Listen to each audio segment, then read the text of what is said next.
Hello, everybody. It is Prelude Boy 99, and today we're talking about the Hot Wheels RLC exclusive selections for the 1997 Toyota Supra.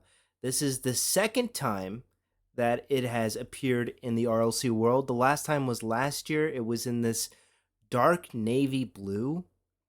I don't even know if it is navy blue, but it was a dark blue. I wasn't a biggest fan of the color nor the wheel choice.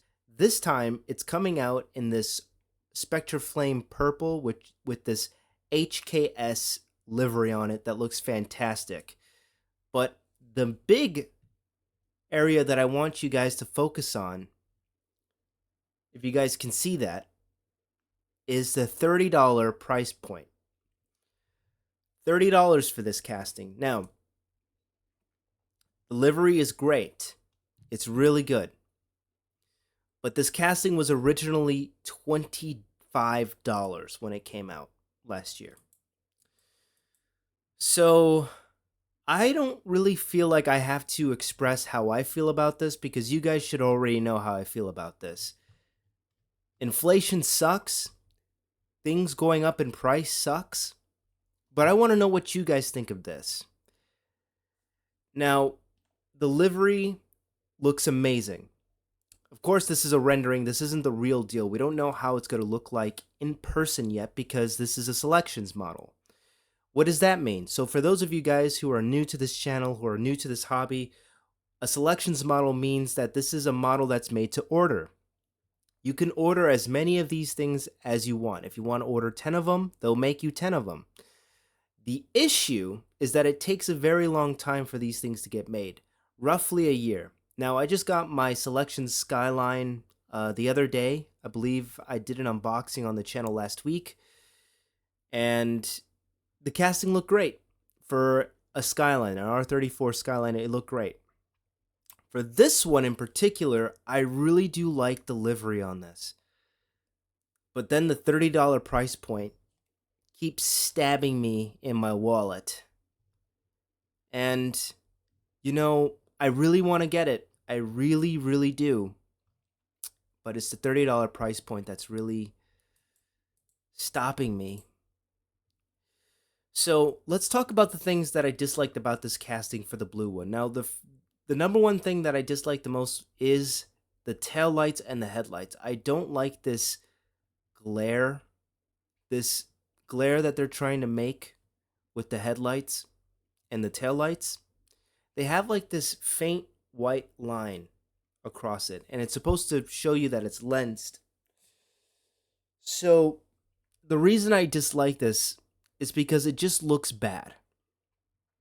It doesn't really look that good, in my opinion. Same thing for the front headlights.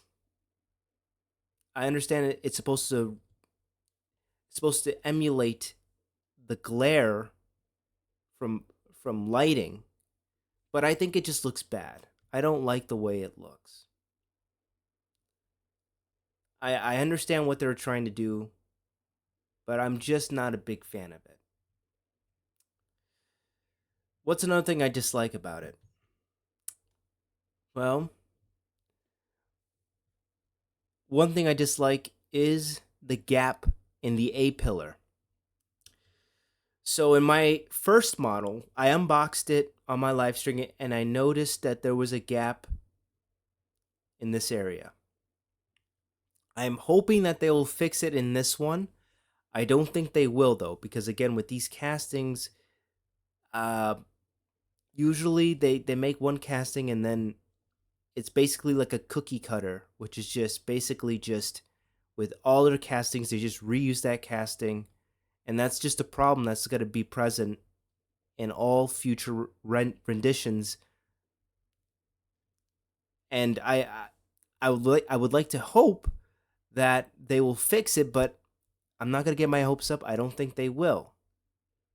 Because again, when there's a defect on the casting itself, not in the paint, but in the casting itself, future castings are going to have that. It's going to reflect that.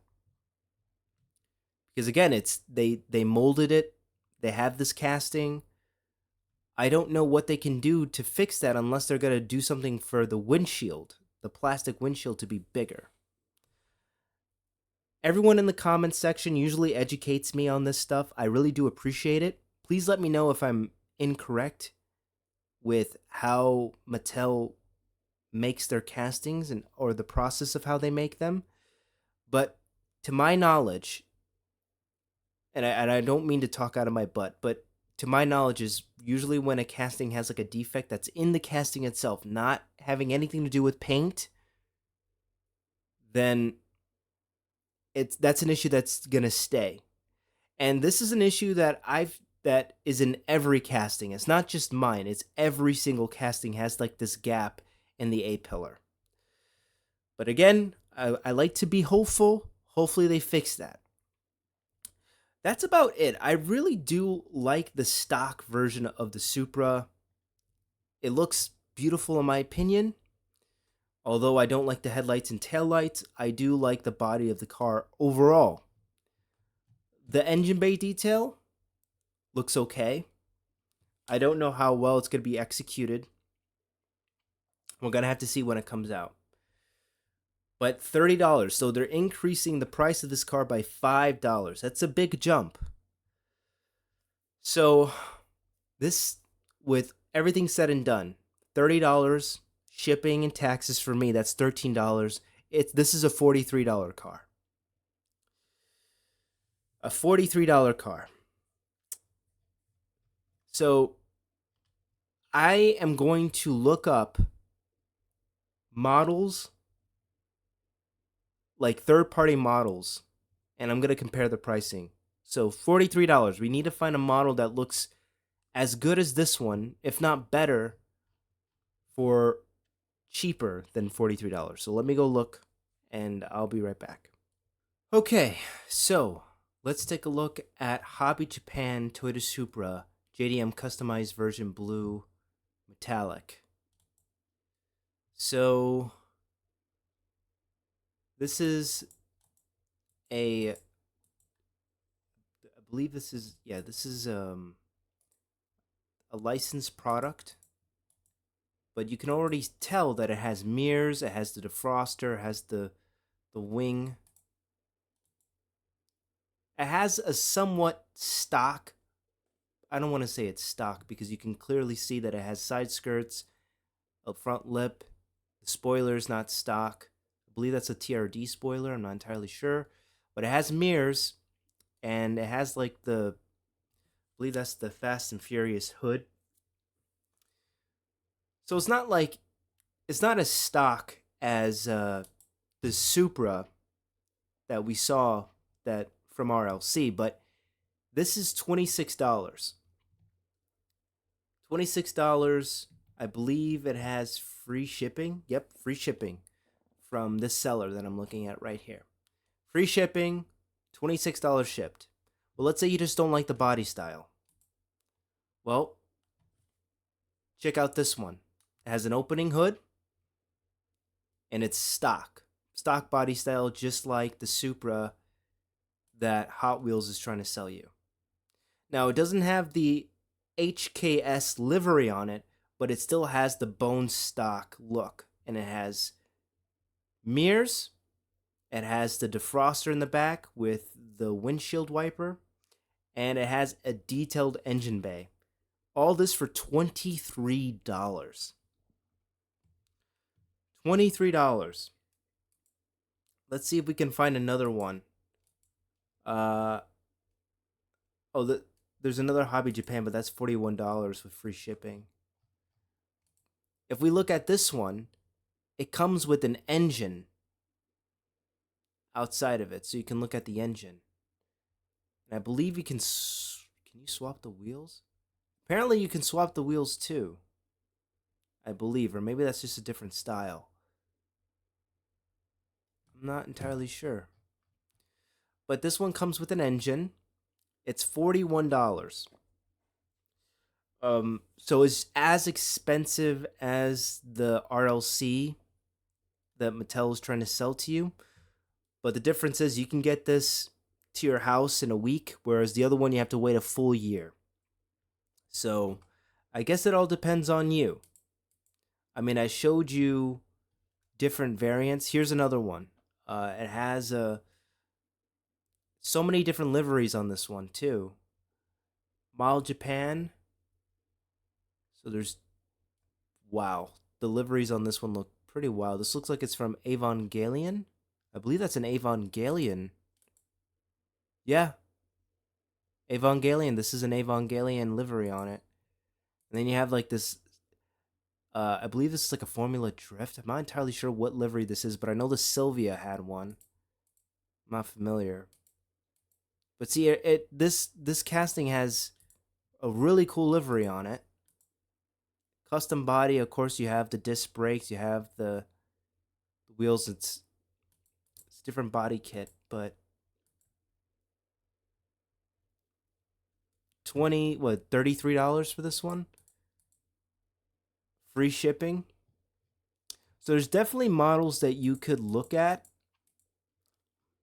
I believe there are plenty of detailed models that you can look at. Plenty of options. And of course, this is just me looking through eBay. You can probably find some at your local hobby store. But RLC is not it's not the only brand that you can buy. I'm trying to tell everybody that. But again, I understand that it's not as easy, it's not as simple. But again, I'm just letting you guys know that there's options. If you guys want to get something, there are options. This one's pretty interesting. So this is like what is this? A Majorette JDM Legends. Huh. That's interesting. It also has an opening hood, but this looks far more cheaper, but it also has lens headlights. I believe the taillights might be lens too. This is an interesting one. This is like $10. Of course, you have a. It's not as detailed as everything else, but I think it's pretty interesting that it has mirrors. It's just kind of amazing that this car has. I don't want to say it has more details, but it has lens headlights and taillights. It has mirrors, so it already has something that the RLC variant doesn't have, which is crazy to me. It's crazy that this brand can do mirrors, lens headlights, and taillights, but the RLC variant can't. It's crazy. It's not like it's an impossible thing to do. Here's another one. Look at that. This looks so much better than like the RLC version already. This is a $12 model. I honestly wouldn't mind having this in my collection. It has that initial D manga look to it. Sure, the engine bay is not detailed, but again, this looks cool. And here's another one. This is $16 though. So this is the same color that the third variant of the Supra is going to have later this year, which is tan interior, green body. Again, we have lens headlights. We have painted, not like a sticker or anything. This is painted taillights, which they already look better than the RLC variant. And it comes with a free show box. And it has mirrors. This is not a bad budget vehicle, too. It looks pretty good for what it is. So I am asking my audience members, is this worth $30 plus the shipping fee, plus taxes, plus the membership fee? Is this worth it? Because if you take into account all the stuff that you're paying for, if you're a new member, let's say you don't have a membership, this is like almost $50 because you have to pay $10 for the membership, and then it's like $6 or $7 for shipping, and then you have taxes on top of that. This is a very expensive piece. Yes, it's HKS, but like I showed earlier, you have the LCD models, which has a bone stock Toyota Supra, or you can go to Hobby Japan, and they have a pretty wild livery of Evangelion or that Sylvia livery. I don't know where that's from. Someone in the comment section, educate me, please. But then we have this.